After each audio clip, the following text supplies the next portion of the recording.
There is nothing like going into a room full of people where they think that you don't have the skill, you don't have the intellect, you don't have the power, and then you show up and you prove them wrong. People ask me, why don't I disclose things about myself? Why don't I disclose things about my education? Why don't I disclose things about my experiences? Even though I'm so young, I've done a lot, right? And they ask me, why don't you disclose these things?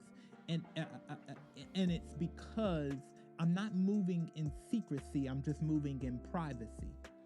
See, when I get a chance to walk into a room and then prove myself, what it does is it gives me a chance to observe my opponent. It gives me a chance to observe my opposition. It gives me a chance to think. It gives me a chance to use my intellect to be able to come to what I'm up against. That's the reason why I go into rooms and I'm very quiet. I'm very silent. I'm the last to speak. Because then I get to hear everything, I get to know everything, I get to see everything, and then I can finally come to my summation or to the gift that God has put on the inside of me to then share in what God has to say. I'll say this.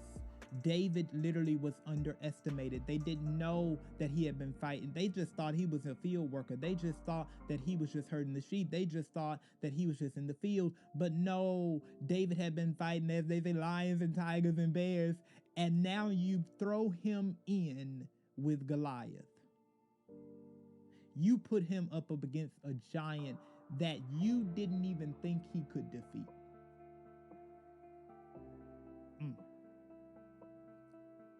You put him in the fight. As they say, put me in, coach. You put him in the fight, and literally what ends up happening is he ends up winning that battle, but they underestimated him.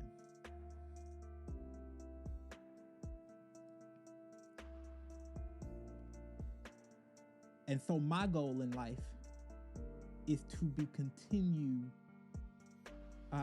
continually underestimated.